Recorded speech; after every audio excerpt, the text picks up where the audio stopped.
ABC 24 News starts right now with breaking news. And our breaking news on ABC 24 this afternoon is the unfortunate and tragic killing of Pastor Ricky Floyd of Pursuit of God Church in Fraser. The community stunned by his murder overnight at a bar called Mama's downtown Memphis. And we're going to discuss that today with two people of the cloth who know a thing or two about not only what it's like to serve, of course, but also this gentleman behind us here, who is hard to believe given how young he is, or was, I should say, and the contributions he made to this city. That we're having to talk about the latest victim of gun violence being Pastor Ricky Floyd. Let's start first, if we could, you two, with just reflecting a little bit on what kind of man he was and the contributions you think he made to the city. We'll start with you, Reverend Fisher. Yeah, so first and foremost, I'm sure both Pastor Norman and myself, our condolences go out to Sheila, correct, his wife, and to the family of the Pursuit of God Church and to the people of Fraser. We knew him, I knew him as a very eclectic, unorthodox faith leader, and for the legitimate criticisms that are leveled towards the black church for what black pastors don't do in the community, what cannot be said of him is that he did not try to be out in the community and extend his ministry beyond Sunday morning service and the four walls of his church. Mm-hmm. And so, of course, when you get news like this on a day like this, it is earth-shattering in a sense and unsettling, but we definitely want to do what we can to honor his life, his legacy, and his love. Thank you, Pastor Earle Fisher with Abyssinian Baptist Church, and we also have Keith Norman, who's the pastor of First Baptist Church Broad. Why don't you reflect? I also echo that heartfelt condolence extended to the family and to the children and to Amira, his granddaughter, whom I had the opportunity to meet. He loved her. He would take her with him from place to place when he would go places.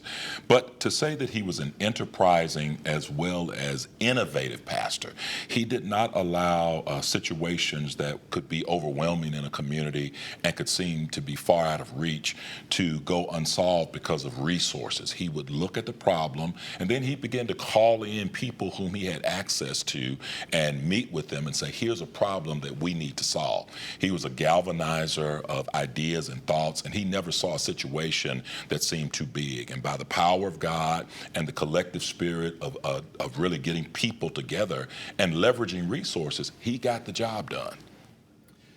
We have a quote from the church that we want to share with folks at home that was just released upon the news that we've been telling you about today, and that is, his death is more than a loss for his family and his congregation. It is a loss for Memphis. Gun violence in our city has taken too many lives, shattered too many families, and left too many communities in grief. This must stop.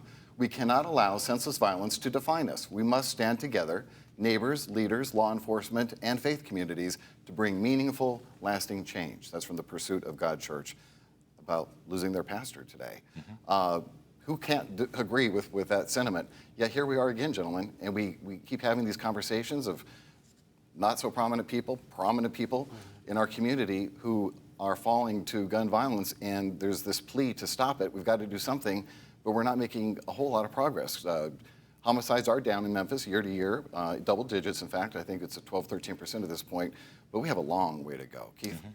Homicides are down, and while that is true, they're down from an astronomical record high. Mm-hmm. And so because they're down, it just simply means they're higher than they should be, actually. Right. And so that work has been done, and kudos to those who are making that effort.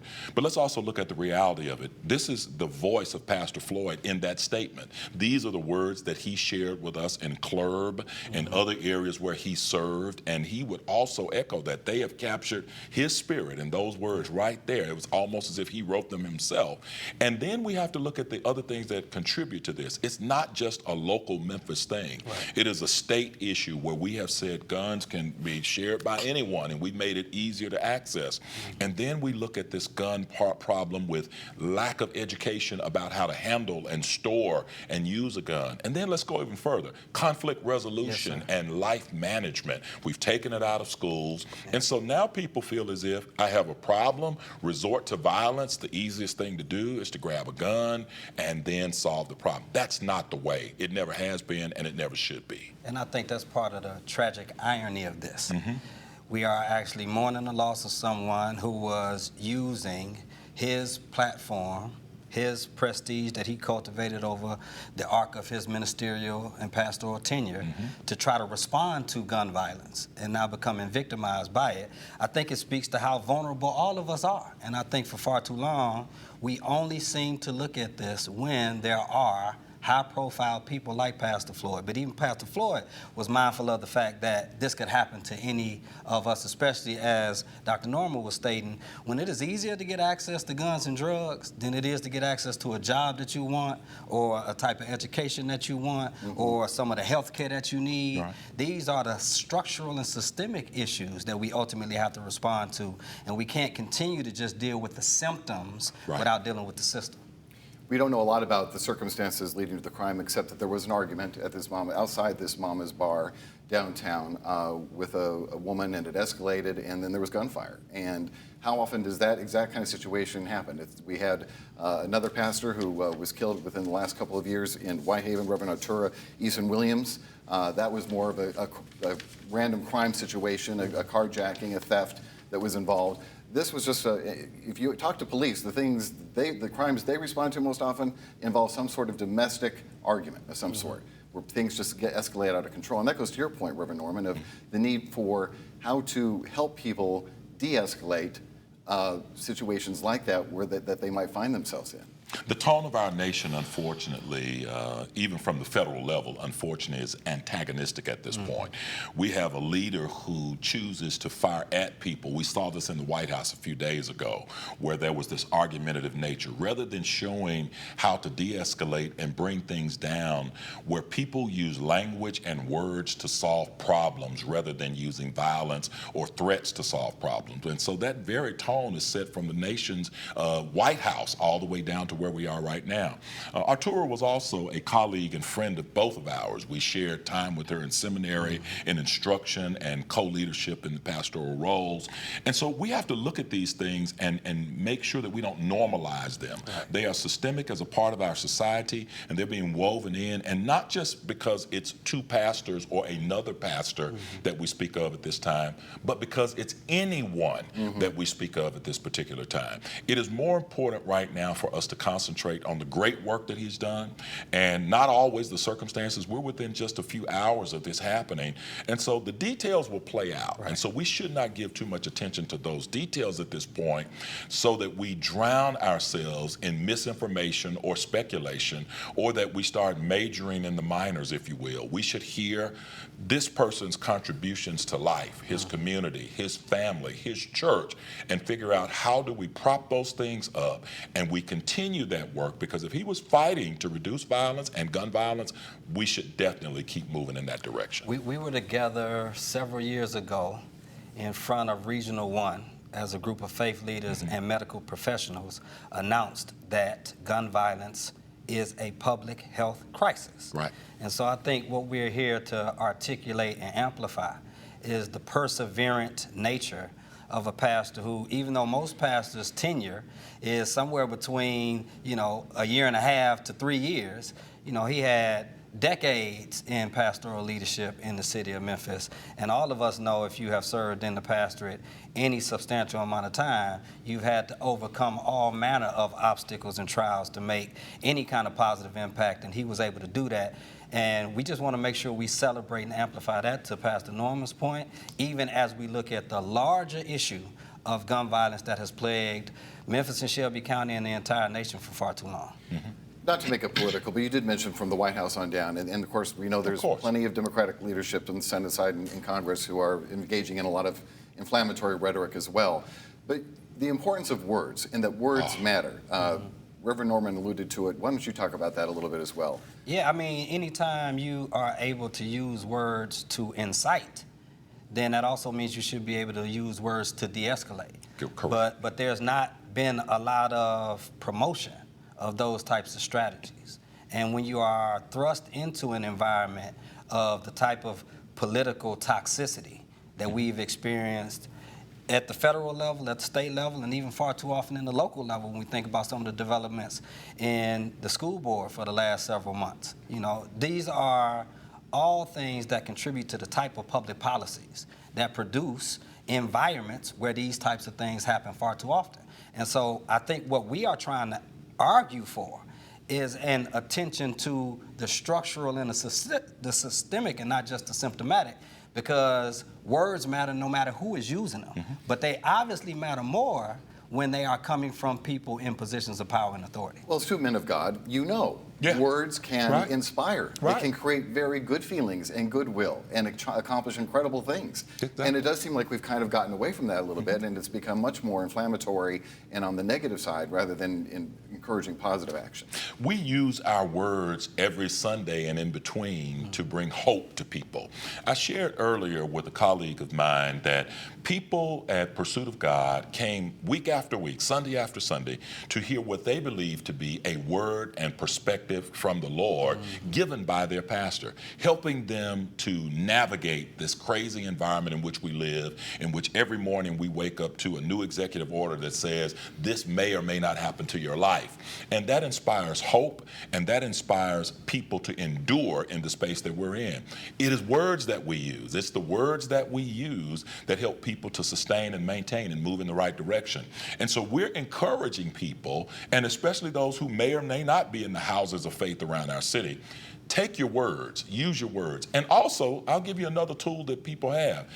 There's another tool that you can put in your hand that most of us carry, which is called a cell phone. And when you find yourself in trouble, there are 3 numbers you can dial, 911.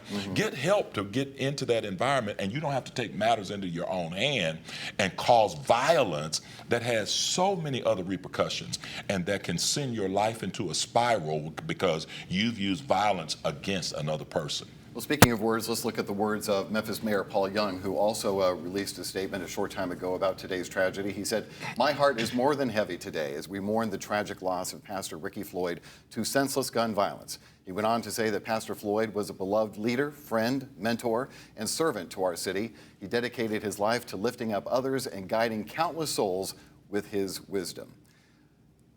What do you think of the tone that the mayor set with those words? I think it's responsible. And I think it's considerate. And so what I would hope that the mayor would be doing is amplifying and increasing his commitment to the type of policies that would mitigate these types of things from happening. As we've said countless times, even in our conversation already, it just happens far too often.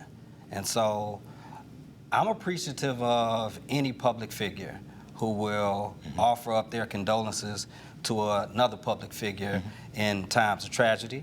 I think where the rubber meets the road is when we are able and willing and ready to leverage our political platform, our pastoral platform, our community platform to ensure that we're working towards a response to this particular incident, but moreover, a response to what we are calling the public health crisis of gun violence in the first place. And it's not just gun violence. You may or may not know that Pastor Floyd was the victim of a Memphis crime. While he was dedicated to helping people who caught up in crime, he was a victim of crime himself. In fact, in 2023, when the city was plagued with a car crime crisis, we all know somebody whose car was broken into. Someone broke into Floyd's car. And despite the setback, Floyd told us he was focused on helping people get out of a life of crime. And he went on to say his cars were broken into multiple times, but the problem was part of a much bigger issue. Let's listen. I'm in downtown Memphis now in the gated community. I've been here about 11 years, and I've probably had more break-ins in my cars in 1 year than I did 11 years in the Raleigh-Frazier area. But we've got to put some healthy measures in place to bring healing to our community. As we mentioned, Floyd was the president of the Husband Institute. It's a boys' mentoring program which aimed at helping boys between the ages of 6 and 17 become leaders in the community and as well as at home. And that was his life mission, guys. I mean, he really, really believed in that, and I can't tell you how many times he appeared on our newscasts talking about that very thing. Well, there are those of us in this community, the clergy community, and when I say that, that we have a great respect for those who do the work. Many of us are well-trained orators, and we know how to use the gift of rhetoric and communication to preach, but it's after the preaching where it really matters. This is where the rubber meets the road. When do you get out in this community and roll up your sleeves and inspire people to do the work to make the systemic changes that need to be made? Ricky was that guy, and Ricky could be found with his sleeves rolled up. He could be found doing the work. He could be found, I mean, and let's be honest, I don't know that we know of Ricky as a great pulpitarian. We know him as a great community leader, a great servant leader. And so that matters to those who are in this space, because we see a lot of great orators. I mean, I know a lot of people who can exemplify and try to duplicate the gifts of the Spirit, but it's the fruit that shows whether or not anything is really growing from what you're doing. Earlier, Dr. Norman mentioned the enterprising nature of Pastor Floyd. You know, he started this thrift store right across from his church. Right. I got a couple suits from there, and I used to tease him and tell him I look better than him in his own stuff. Right. But I think even that initiative where he was using that as an employment opportunity to try to get people to stop recidivism. Right. You know, that's another way that he was connecting the work that needs to be done outside of the church with the things that he would be espousing from the pulpit while in the church. So again, this is a loss. He is a unique brother, and he and I had several spirited conversations over the years, and I'm sure that's the case for a lot of the faith leaders. But one thing I was sure was he was sincere about trying to do something to positively impact the community. And he's not, people like that are not easily replaced. No. And so there's some broken pieces that's going to have to be picked up over the next Can I give you a funny story about that? Love to. The thrift store. Okay, so not only was he the greatest enterprising visionary for the thrift store, he was also the greatest salesperson for the thrift store. So he would tell me all the time, he says, "Hey, Norm, that's a nice jacket you got on. Man, that really looks good." And he said, "I tell you what I need you to do. You're a big guy, and I got some kids who need that, so I need you to give it to the thrift store." I mean, literally, he inspired me to the point that when I would purchase something, I have this kind of idea that I don't need this anymore, one-to-one replacement, or don't Once you hold buy on to something, stuff. Yeah, get what are you rid of getting it. rid of? Yeah. So I'm a bigger person, and so I get those sizes, and I would give them to his thrift store, and then I would make him come and pick them up. I said, "Now, if I got to give them to you, you're going to come and pick it up." I got suits in my church You got my office right suits now. in No, your no, no, church? no, no, Oh, no. okay. Suits that he was supposed to come pick Right, up. right. And And he I would teased do him it. about, I teased him He would about do never it. coming to pick up. Another funny story, since we're talking, and that's why we got to have both sides There's of this video guy. of that thrift store right now. Yeah, that's it. Another funny story, though, back to what you said earlier about that car break-in piece. So we were at a breakfast one time, and this was shortly after, not just the car break-in, but he was carjacked at one point. And so after we prayed through that and saw that it was something that he could get through, he talked to me about it, and then he said, "Man, this is going on. I got carjacked, and then they broke in my car." Then the next time he saw me, he talked about it again. And so my joke with him was, "You need therapy, man. You need to go somewhere and talk to somebody about this, because, you know, it keeps happening to you, and you need to make sure you're okay." And so he would look at me sometimes, and I would call him sometimes. He said, "Don't call me with that stuff again."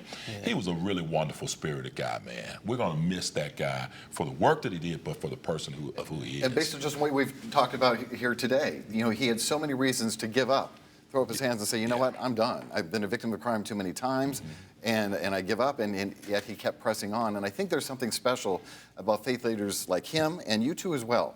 There are very few, in a city that has a church on every corner, there are very few who really stand out and give not just back to their congregations and their flock, but to the city as a whole. And I just wonder, what is the motivation there that you see? Is it a calling that you feel like you want to give back in even more of a way than most pastors would? I think that's always part of it. Yeah. I think all of us have a sense of call and vocation.